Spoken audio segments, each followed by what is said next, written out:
Monsieur Hama Amadou, bonjour. Bonjour. Merci d'avoir accepté de répondre à une interview exclusive pour Opinion Internationale.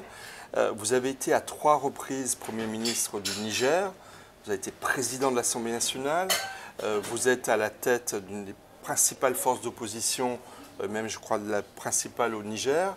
Vous avez été 2 fois candidat à la présidence de la République. En 2016, vous avez mis en ballottage le président ensuite élu et en 2020, empêché de concourir en 2020. Donc, mais évidemment, la première question que j'ai envie de vous poser, vous êtes à Paris, déjà, comment allez-vous vous-même?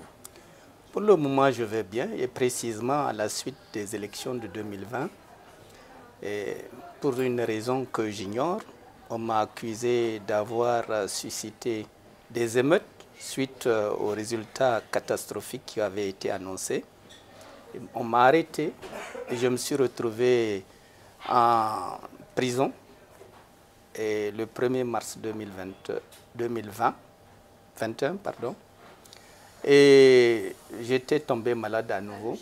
J'ai été évacué et depuis lors, je suis en évacuation sanitaire ici en France. D'accord. Donc vous ne pouvez pas rentrer au Niger?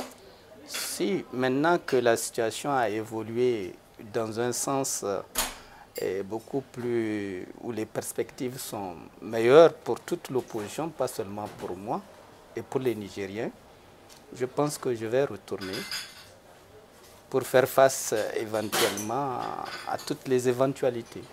Alors, on va en parler bien entendu. Comment évaluez-vous, jugez-vous la situation de votre pays aujourd'hui? Un coup d'État a eu lieu il y a quelques semaines. Il y a eu une réaction de la CEDEAO et de la communauté internationale, la France, les États-Unis, l'Union européenne, d'autres pays qui ont pris des positions différentes. Comment évaluez-vous la situation? Bon, je dirais que c'est une situation de crise réelle, parce que les conséquences du coup d'État ont quand même eu des effets qui risquent de peser lourdement sur la vie au quotidien des Nigériens. Seulement, l'impression que j'ai, c'est que tout le monde juge le coup d'État sans avoir demandé au préalable son avis à la population du Niger. Quand on parle de démocratie, c'est une excellente chose. Mais est-ce l'élection d'un président démocratiquement qui constitue la panacée, ou est-ce la bonne gouvernance qui devrait naturellement résulter d'une élection démocratique? Ce que vous voulez dire, c'est qu'il n'y a pas eu de bonne gouvernance vous savez, tous les coups d'État, les précédents présidents et l'actuel. Tous les coups d'État sont la résultante d'une mauvaise gouvernance. Mais l'esprit des Occidentaux en particulier est toujours focalisé sur des élections. Or, les élections elles-mêmes ne font pas l'objet d'un diagnostic sérieux. Parce que quand on empêche aux candidats potentiellement dangereux pour le candidat du pouvoir, et qu'on soit obligé de les enfermer ou de les entraver ou d'empêcher qu'ils soient candidats, aller aux élections dans ces conditions n'est pas très démocratique. Mais ça, personne n'en parle. Quand on met son adversaire en prison pour pouvoir évoluer tout seul en campagne électorale, ce n'est pas très démocratique. Néanmoins, à la fin des élections, et de manière générale, tous les gens qui aujourd'hui critiquent le coup d'État s'empressent de féliciter avec beaucoup d'enthousiasme et quelqu'un qui a été élu dans des conditions très discutables. Mais cette critique, on peut aussi l'adresser aux chefs d'État africains. La CEDEAO s'est rangée ou a suivi ou a précédé la position de pays comme la France, les États-Unis, l'Union européenne. Il faut simplement reconnaître qu'en Afrique, il y a une certaine manière d'organiser et de gagner les élections. Si je parle du Niger, ce que je dis du Niger n'est peut-être pas aussi faux en ce qui concerne les autres pays. Et probablement, tous ceux qui s'agitent pour menacer le Niger d'une guerre dont je ne connais pas le motif, puisqu'on ne peut pas aller faire la guerre à un pays sous prétexte qu'il doit obligatoirement pratiquer la démocratie. N'est-ce pas? C'est au peuple de choisir quel est le régime qui lui convient. Mais quel que soit le régime, ce qu'attend un peuple, c'est la bonne gouvernance. C'est les résultats de la gouvernance qui lui permettent d'améliorer ses conditions de vie. Ce n'est pas juste se parer de l'habit du démocrate et espérer que ça suffit au peuple pour que... Est-ce à dire que vous considérez que l'intervention de l'armée nigérienne, ou d'une partie de l'armée nigérienne, était nécessaire, voire inévitable? Bon, vous savez, quand on dit une partie de l'armée, ce n'est plus vrai à partir du moment où toute l'armée a assumé collectivement le coup d'État. Donc ce n'est plus une question de faction, c'est une question qui concerne l'armée dans son ensemble. Dès lors, le problème ne peut plus être, comme le suggèrent certains chefs d'État de la sous-région, une affaire d'opération de police pour régler rapidement le cas des putschistes. Il faut alors combattre l'ensemble de l'armée nigérienne. Et dans ces conditions, l'opération de police risque de tourner, malheureusement pour la sous-région, à une catastrophe sous-régionale. Et je me demande si, au nom d'un individu, il est éthique de décider d'aller frapper un pays et sans avoir au préalable demandé l'avis de la population, puisque ceux qui vont mourir, ce sont les citoyens ordinaires qui n'ont rien à voir avec le coup d'État. Donc vous condamnez les prises de position de la CEDEAO qui sont très fermes et qui même s'est préparée à une intervention militaire. Je ne dirais pas que leur position est ferme. Je trouve qu'elle est excessive. Quand il y a une situation qui se crée au niveau d'un pays membre de la CEDEAO, le bon sens et la raison commandent que l'on s'interroge d'abord sur les raisons qui ont conduit à ce coup d'État, qu'on approche les putschistes eux-mêmes pour savoir pourquoi, avant de commencer à faire tomber des sanctions extrêmement méchantes, il faut dire les choses telles qu'elles sont, et sur l'ensemble du pays, parce que les sanctions ne sont pas prononcées contre les putschistes, mais contre la population du Niger. Est-ce que, alors nous le rappelions en ouverture de l'interview, le pouvoir en place jusqu'à ce coup d'État vous a souvent mené la vie dure. En 2016, vous aviez fait campagne en prison. Vous avez mis en ballottage M. Issoufou du fond de votre prison. Tout à fait. M. Bazoum, Mohamed Bazoum, pareil, vous a... Enfin, en tous les cas... Pour que je ne les gêne pas, oui. On m'a empêché d'être candidat. Voilà. Alors, qu'est-ce que vous pensez de la situation de M. Bazoum aujourd'hui? Est-ce que vous êtes inquiet pour lui? Il est actuellement retenu contre son gré au Niger. Que pensez-vous de sa situation? Quand vous dites qu'il est retenu contre son gré, mais je rappelle que c'est un coup d'État. Et naturellement, jusqu'à ce que M. Bazoum accepte de signer sa démission, il serait mal avisé de la part des militaires de le laisser partir. Parce qu'à ce moment, on aurait effectivement, s'il s'en va, un gouvernement légitime, surtout au niveau des Français, en exil. Et dans ces conditions, quelle est la situation dans laquelle le pays allait se retrouver? Donc, il est évident, puisque c'est un coup d'État, tout naturellement, il faut s'y attendre, c'est qu'il soit retenu. Il est prisonnier, mais du moment qu'il le garde au niveau de la présidence, je pense que son sort n'est pas si mauvais que ça. Moi, j'ai connu les geôles nigériennes. Et les conditions, je peux vous l'assurer, ne sont pas des hôtels de première classe. Hein.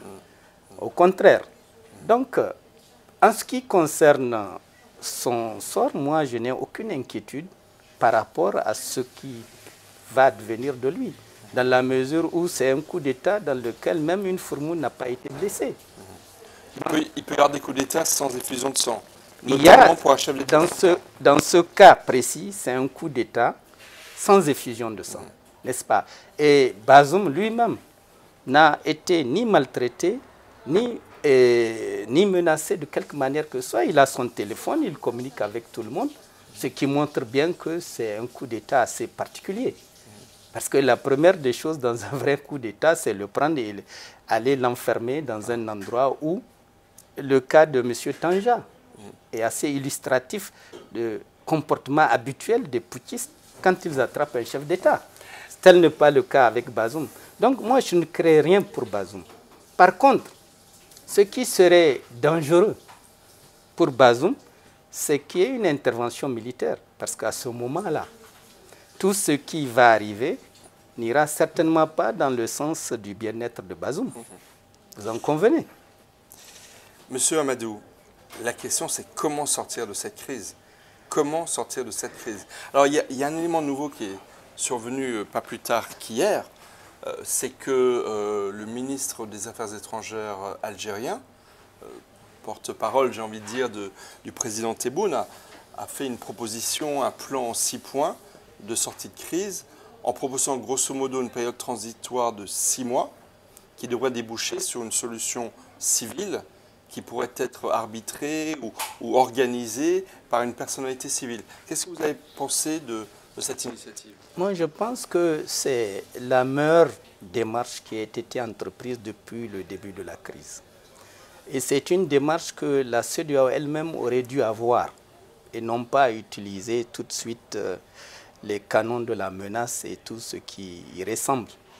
Je pense que le président algérien a eu la bonne attitude. Maintenant, il faut qu'il arrive à en convaincre la CEDEAO, le président de la CEDEAO.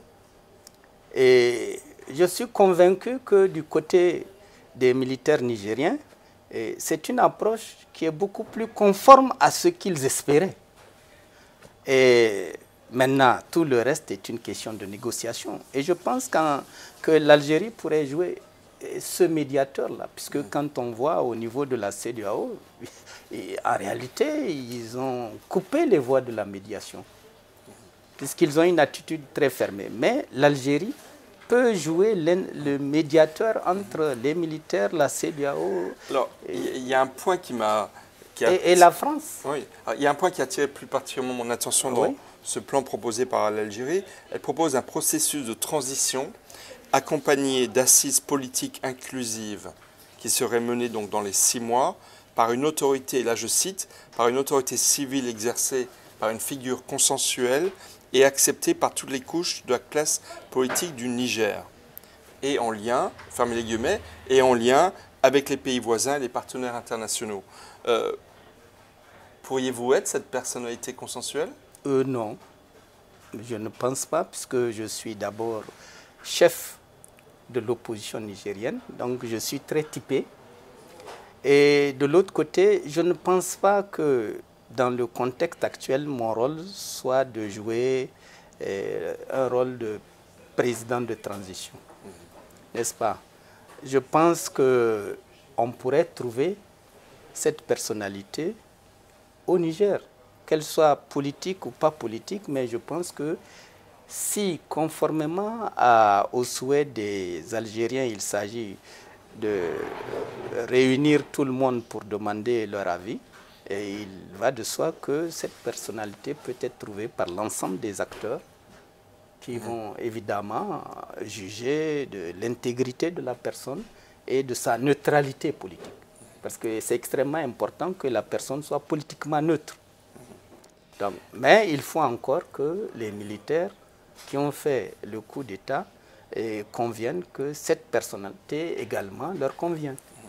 Voilà. Alors, plusieurs questions. Lorsqu'il y a un coup d'État, ce qui souvent arrive, c'est que les putschistes restent au pouvoir longtemps. Là, l'Algérie propose une période transitoire de 6 mois, mais on voit que dans les pays où des coups d'État ont eu lieu, souvent effectivement sur des problèmes de gouvernance des pouvoirs précédents, soit en Guinée, il y a le Burkina Faso, il y a le Mali, il y a le Gabon également, où également la situation bouge fortement.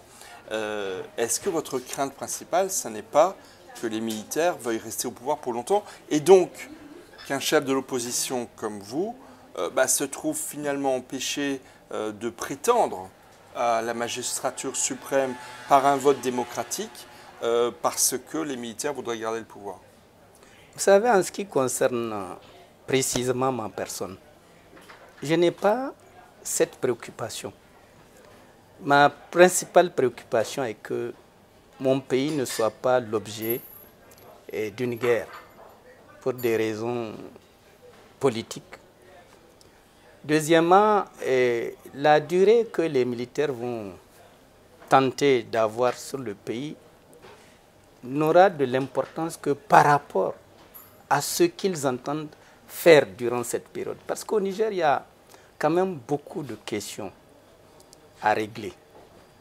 La première des choses, il faut refaire une constitution qui empêche à l'avenir les coups d'État. Une constitution qui permette de contraindre les civils qui vont arriver au pouvoir à faire de la bonne gouvernance. Parce qu'après tout, la démocratie doit servir l'intérêt de la grande masse des populations et non servir ceux qui ont été élus. Or, jusqu'à présent, la Constitution permet des pratiques perverses de cette nature. Et deuxièmement, il faut aussi que la Constitution favorise l'alternance. Dans un système politique qui nie la nécessité de l'alternance, il ne peut pas y avoir de bonne gouvernance. Dans un système politique où le président de la République peut faire semblant de partir, comme Issouf l'a fait, et mettre un de ses camarades à sa place, comme ils disent, c'est empêcher les sanctions qui sont liées à la gouvernance. Parce que là, je me protège en mettant un ami. Il faut que la Constitution puisse empêcher des pratiques mafieuses de cette nature. Il faut donc repenser entièrement la Constitution. Il faut aussi empêcher que la Constitution n'instaure une sorte de royauté déguisée. Ce qui est souvent le cas en Afrique, malheureusement. En Afrique, mais quelles que soient les constitutions, non, malheureusement. Non, si on crée si on veut s'inspirer de la Constitution française, c'est évident. C'est évident parce que la Constitution française est d'esprit royaliste, il faut se dire la vérité. Le président de la République a tous les pouvoirs. Je prends par exemple dans nos constitutions, le président est chef de l'exécutif par élection. Le président est chef de l'Assemblée à travers la majorité parlementaire qu'il se donne. Donc vous appelez une constitution reposant sur des contre-pouvoirs réels. D'accord. Et le président de la République est chef suprême de la magistrature. Le président de la République est chef des armées. Le président de la République est chef de l'administration. Tous les pouvoirs qui peuvent exister dans le pays sont entre les mains d'une seule personne. Comment voulez-vous qu'il y ait une bonne gouvernance avec un tel système? Alors, il est vrai qu'il y a d'autres pays que la France qui sont peut-être un peu plus exemplaires en matière de contre-pouvoir institutionnel. Nous devons cesser de regarder ce que les autres font chez eux et réfléchir par rapport à notre propre mentalité et à nos habitudes culturelles relativement au pouvoir pour réfléchir à un nouveau système qui nous évite de tomber dans le piège des élus qui font du pouvoir leur propriété et du pays leur patrimoine. Il faut que ça s'arrête. Donc moi je suis d'accord que les militaires prennent le temps de corriger toutes ces défaillances. En relation avec les personnalités politiques comme vous? Voilà, en relation avec tout le monde, pas seulement avec des hommes politiques, parce que les hommes politiques auront tendance à réfléchir par rapport à leurs intérêts personnels. Or moi, je ne veux pas être dans un tel cas de figure. Je veux que ce soit une réflexion menée par l'ensemble des Nigériens. Mais à laquelle vous ne prendrez pas? Forcément, puisque je suis également nigérien. D'accord. Alors la France, la junte au pouvoir a demandé le départ de l'ambassadeur de France, Sylvain Ité. La France a refusé son départ. Il devait quitter le sol nigérien dimanche. Il est toujours au Niger. Que pensez-vous de la situation, de sa situation? Bon, il faut se dire la vérité. Je pense que la France est en train de commettre une grosse erreur. la France n'a pas signé des accords avec un régime. Il a signé des accords avec un État. Et la France n'a pas à s'immiscer dans les affaires intérieures d'un pays, même au nom de la démocratie. Parce que si la France devait le faire, la France aura à chaque année organiser des bataillons pour aller remettre la démocratie dans un pays d'Afrique. Aujourd'hui, on n'a pas fini avec le problème du Niger. Voilà que surgit le problème du Gabon. Donc s'il faut faire la guerre au Niger, tout naturellement, tout le monde s'attendra à ce qu'on fasse également la guerre au Gabon. Avant que le problème du Gabon soit réglé, il y a un coup d'État ailleurs. Vous croyez vraiment que l'approche est rigide, je dirais belliciste de la France, par rapport à cette manière de vouloir régler les problèmes en Afrique, n'est pas de nature un peu néocoloniale? Vous tiendriez le même discours ferme vis-à-vis des États-Unis, vis-à-vis de l'Union européenne? Absolument. Vis-à-vis de l'Union européenne, vis-à-vis de la CEDEAO? Je dis que le principe de base au niveau international, c'est la souveraineté des pays. Et cette souveraineté appartient au peuple de ces pays-là, pas à quelqu'un de l'extérieur. Si au niveau des peuples de ces pays, ils n'ont rien à trouver à redire à l'événement qui concerne leur vie politique et sociale, et les autres doivent apprendre à s'en accommoder. Mais pas à venir leur faire la guerre au nom d'un principe. Parce que le Niger, en faisant son coup d'État, a créé quel dommage à quel pays? La France peut dire, mes intérêts, évidemment, sont en jeu. Ça c'est vrai. Mais est-ce par la force que la France peut entretenir des rapports qui vont préserver ses intérêts avec le Niger? Non, je crois au contraire que c'est en s'inscrivant dans le respect de la souveraineté du Niger que la France peut discuter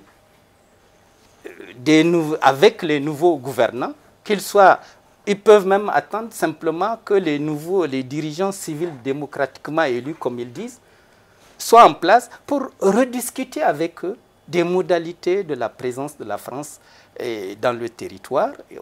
Maintenant, les nouvelles autorités, parce qu'il n'y en a pas d'autres, demandent à l'ambassadeur de venir parler avec eux. L'ambassadeur dit officiellement qu'il ne les reconnaît pas. Mais s'il ne les reconnaît pas, à quoi servira sa présence au Niger? S'il ne peut pas parler avec les putschistes, ne fût-ce que dans l'intérêt de Bazoum, à quoi sert sa présence au Niger? Donc il est là actuellement comme un immigré sans papier au Niger, puisqu'il n'est plus ambassadeur. Donc vous vous joignez à la parole des putschistes en demandant son départ? Non, en tant que Nigérien, je dis qu'on doit respecter la souveraineté de notre pays. Même si cette souveraineté, pour le moment, est, comment dirais-je, accaparée par la force, par des militaires, il n'en demeure pas moins qu'il n'y a pas de pays sans dirigeants. Donc il faut souffrir le temps de leur présence et tenter, par le dialogue, de régler tous les problèmes qu'ils soulèvent. Donc je pense que c'est une erreur de la France de dire à son ambassadeur de ne pas aller répondre à la demande qui a été faite par les militaires pour discuter avec M. Ité. S'il refuse d'y aller, il n'est plus ambassadeur. En tout cas, jusqu'à ce que Bazoum revienne. Donc il ne sert à rien parce qu'au Niger, on a l'habitude des coups d'État. C'est le 5e coup d'État qui intervient au Niger. En dehors du coup d'État de 1974, où le président Kounché a pris son temps, puisqu'il a régné pendant 13 ans, et le Conseil militaire suprême, avec Ali Chebou, qui a poursuivi le mandat jusqu'en 1993, c'est le seul système de coup d'État qui a permis d'avoir un régime militaire de longue durée. Ensuite, il y a eu le coup d'État du général Barré. Ça a duré 3 ans. Et on sait comment ça s'est terminé. Un règlement de compte entre eux. Ensuite, il y a eu le coup d'État de Tanja. Sans qu'on leur demande quoi que ça, c'est eux-mêmes qui ont proposé 9 mois. Ensuite, il y a eu le coup d'État, le coup d'État de choses, comment il s'appelle? Oui, le coup d'État contre Tanja. Oui. Ça a duré 12 mois, 13 mois. Donc, sans contrainte, sans pression de qui que ce soit, naturellement, ils agissent dans l'esprit d'une régulation démocratique. Le système est bloqué, il faut le débloquer. On le débloque et on se retire. Jusqu'à présent, c'est la mentalité qui prévaut au niveau des militaires nigériens. Donc moi, je ne doute pas qu'ils s'inscrivent dans la même logique parce que les Nigériens, vous voyez comment les populations sont sorties. Au début, on dit non, c'est Niamey, c'est le chef de l'opposition, donc ça s'explique. Mais quand jusqu'aux plus petites communes du Niger sortent pour soutenir les militaires, le discours devrait changer. Ce n'est plus une affaire de l'opposition. Ce n'est pas une affaire de régionalisme. Ce n'est pas une affaire d'ethnicisme. Monsieur le Premier ministre, Monsieur Amadou, vous allez rentrer bientôt au Niger. Vous souhaitez y rentrer? Bien sûr. Et n'était-ce point les problèmes des avions qui compliquent l'existence, je serais déjà rentré. Est-ce que vous avez un message à adresser aux Nigériens de France et de la communauté internationale? J'ai un message à adresser aux Nigériens qui sont au Niger, mais également à la diaspora nigérienne qui se trouve un peu partout dans le monde. Parce que la situation qui prévaut ne peut laisser aucun Nigérien indifférent. Il ne s'agit pas dans cette situation de se mettre en avant ou de mettre en avant ses intérêts personnels. Il s'agit de défendre les intérêts de notre pays. Nous n'avons qu'un seul pays, aussi misérable soit-il. C'est notre patrimoine commun. Mais ce n'est pas un pays misérable, je tiens à le préciser. Ben, c'est ce ça ne l'est pas. Quand j'écoute les médias internationaux, la première des choses, le Niger, l'un des pays les plus pauvres du monde. Alors qu'avec ses richesses naturelles, le Niger est loin d'être le pays le plus pauvre du monde. Et donc, juste pour la remarque, je tenais à le dire. Je dirais simplement aux autres Nigériens que c'est notre patrimoine commun. Donc tout ce qui peut contribuer à le détruire, de notre fait, nous devons l'éviter. Nous n'avons pas intérêt à tomber dans le piège des provocations, et notamment vis-à-vis de la France.